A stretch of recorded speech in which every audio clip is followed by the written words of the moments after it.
I don't know what's with my Twitter algorithm, but it seems like for all of Pride, it has decided to show me every biphobic tweet. Like, when I say every biphobic tweet all on my timeline. It's pretty wild. It's pretty wild. And now I have beef. I have mad beef. So I'm going to address it today.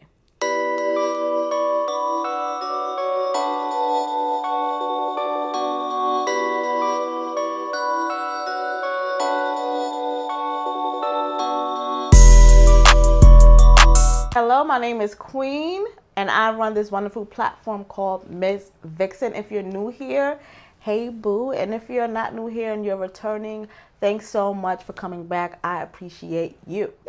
Before we get into it, I want to do a quick plug on my current article series, The Erasure of Black Queer Legacy. It's all about my experience with queerness, and I start this series by talking about those spaces carved out for me from queer ancestors, queer elders that have been erased, and I want you to check it out. So the link is right here and also in the show notes and all of that. So I don't know what's going on with my Twitter algorithm, but it seems as though it is bringing every biphobic tweet my way during Pride. It's wild. And I can't address all of the beef I have when it comes to biphobia, but I am going to have a very specific conversation about biphobia amongst Black women. Because y'all are like, y'all are wilding. Y'all are really wilding out in these streets. Black women, it is homophobic and biphobic to not want to date a man because he's attracted to other men. And by the end of this video, I hope you understand why and get yourself together. There's lots of things that pop up when I have conversations with other women who are not date bisexual men.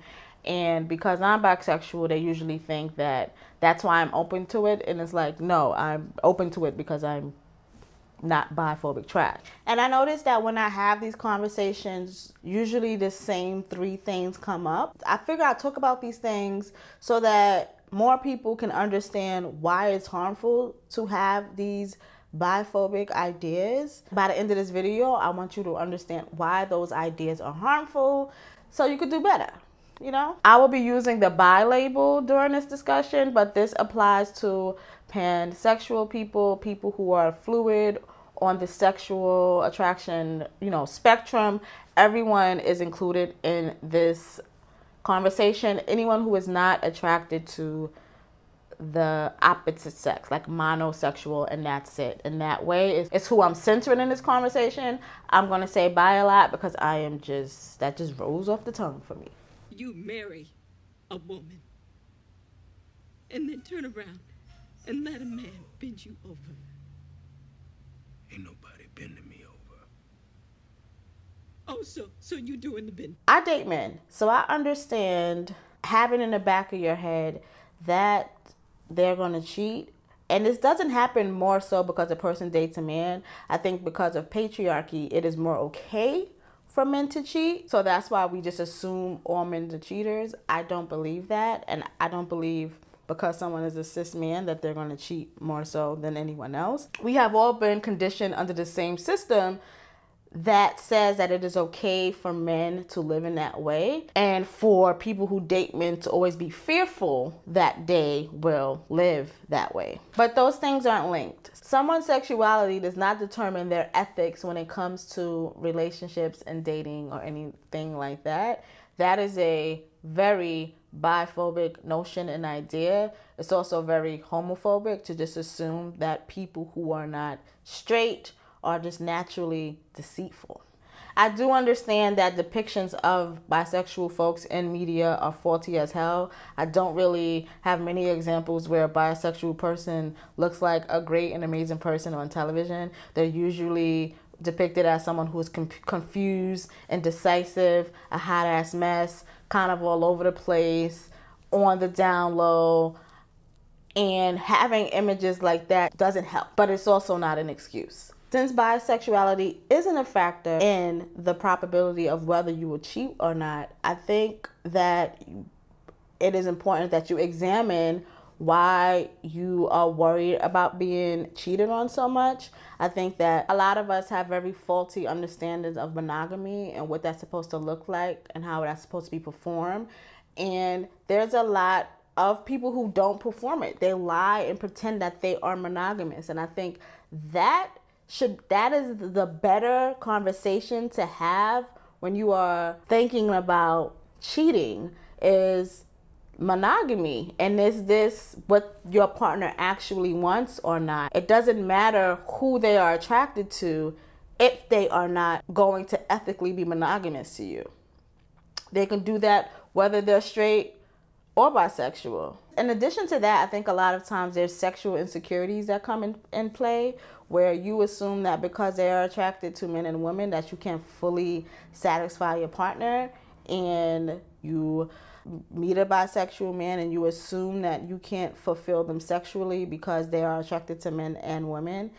And that's false. There's other things you can do in the bedroom.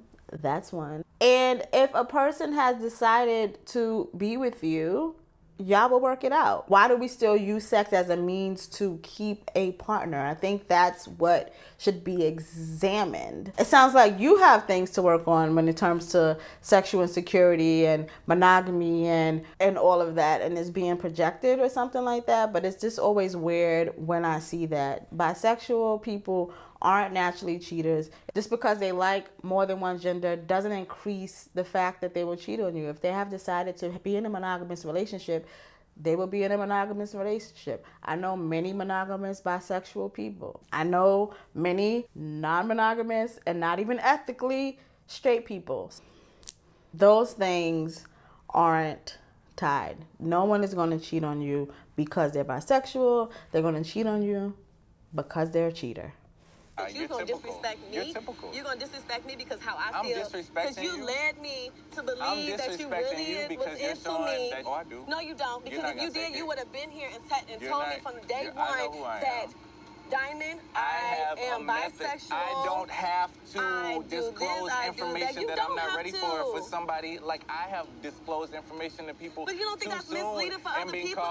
We're about to go here and walk down the aisle. Nobody has ever had an issue with it except you. Because of the harmful link between down low men and bisexuality, disclosure of sexuality is another thing that I hear pop up when talking to women about why they do not date bisexual men. So most of us has heard of the term the down low. It was introduced in the cishet world in 2004 by a book written by J.L. King titled On the Down Low. I actually still have that book. I remember my mom brought that book when I was a kid, and I read it because I just wanted to read some gay sex. It wasn't a lot in there, but that's why I read the book, because I love me a book where men doing it. Anyway, that's besides the point. But that's why I had that book. At that time, the term referred to straight men who had sex with other men. It was a big thing. The author was on Oprah. It was just like whatever. And then all of a sudden, everyone was like questioning down low. Is your husband sleeping with men? Is your boyfriend sleeping with men? Is he on a down low? This became a really big conversation in the early 2000s. And I actually looked at some of those old interviews, and all I saw of J.L. King was that he was just a queer person in denial and who was still trying to stick to heteronormativity, like really, really trying hard.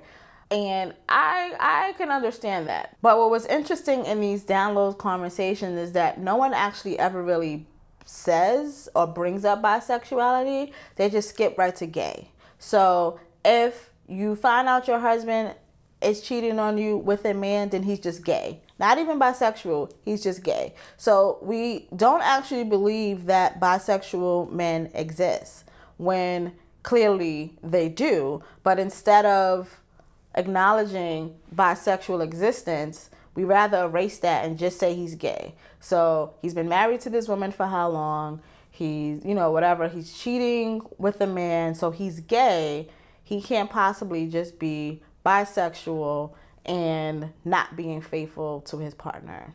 What was interesting when I watched some of these old interviews that J.L. King has with Oprah, and I think this happens a lot with this, is that he presented as being very okay with being deceitful to his partner, lying to his partner.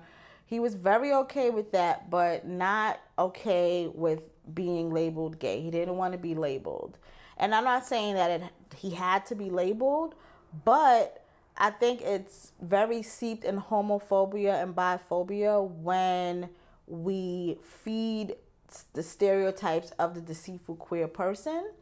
There is always an air of queer people being sneaky, deceitful, deceptive, people who aren't honest and trick people into loving us or having sex with us, right? Rather than what's actually happening is that because our identity is marginalized and we are forced by religion, laws, or hetero social norms by the ruling class, that forces queer people to use huge amount of discretion when living their lives, because it's literally life or death, right? So it's not that queer people are being deceitful and in the closet or all of those things to trick the straights. No, it is a matter of survival. And we have to stop feeding this idea that we are tricking you all. No one is tricking you. People are trying to live to the next day. I also don't think it's deceitful if a bi person doesn't tell you that they are bisexual. It just sounds like a bisexual person who is still in the closet, who still has not come out. That's not deceit. They still have not come out. Okay, I want to ask you, what would you do if someone you was dating, like this is just like your third date, and they tell you they're bisexual? What would you do? Now, if you're a person who was fine with that and you're happy that they told you because you want to affirm their identity and that makes you feel closer to them, great. This video is not for you. But if you would decide, okay, this is not a person I want to date because they are attracted to men, you are now discriminating against that person. You are using your biases about bisexuality and being gay to decide that this person should no longer have access to you. You don't know anything about this person, but because they share some of their identity with you, now you don't want to give them access to you. That's bigotry. And I have another question as well. Who discloses their whole sexual history to their partner? I know I don't. So why do we require bisexual people to do that? If they're a man who slept with men and it's in the past, if they're a man who slept with men but right now they're with you and they're with only you, why does their sexuality even matter but for it to be a point of you to discriminate? My friend and I were at this party in New York and back to his place and, you know. Sweetie, you can't keep dating him. He's gay. This last one is the one that gets on my nerves the most. So people like to bring up preference. Preference. If for some reason everyone thinks that preference is just this thing that you like and you're completely unaware of how systems set in place inform your preference. Honestly, all preferences are informed by things you're actually adverse to. So let me give you some examples. You like tall men, but you actually like tall men because of what the world has told you about short men. They are not masculine. They can't save you. They have Napoleon complexes. So you date tall men to avoid short men. Also, you like dark-skinned men. But the reason why you like dark-skinned men is because the stereotype says that anything light is feminine. So you see how your preference is actually informed by the thing you're adverse to? None of our preferences are pure. I can go on and give more examples, but I'll stop there. None of our preferences are void of stereotypes. So let's just be honest and say that you will not date a bisexual man because of the stereotypes that you have about bisexual people and gay men. Something else that I see happen, this happens to me as a bisexual person, but I'm going to keep it on the biphobia that men receive from women. But whether you're a bisexual woman, man, or non-binary person who is bisexual, it is always assumed that you're most attracted to men. So if you're a bisexual woman, people always assume you're more attracted to men. If you're a bisexual man, people always assume you're more attracted to men. And what is wild about that is that why do we center men so much, especially in queer spaces? That's something I don't understand. A new study recently published in the Journal of Psychology of Sexual Orientation and Gender Diversity suggests that this might be due to what researchers call the androcentric desire hypothesis. The fact that people, gay men and lesbian alike, perceive bisexuals as being more sexually attracted to men than they are to women. That stereotype alone leads to the perception that bisexual men are just actually gay men, no, or gay men who haven't come out yet. And no, there's actual bisexual men. I have one bisexual male friend who actually dates more men than women, but it's not because he's more attracted to more men, it's because more men will date him. Like, women will not date him, and he's very firm on, like, I am not hiding my sexuality so women will date me. But he mostly dates men because that is who will date him. So stop thinking that being bisexual is a gateway for men to being men. It's not. That bisexuality exists. Stop with the biphobia and bi-erasure. I think we need to think about how we don't make it safe for bisexual men to live in their truth. And guess who's not making it safe?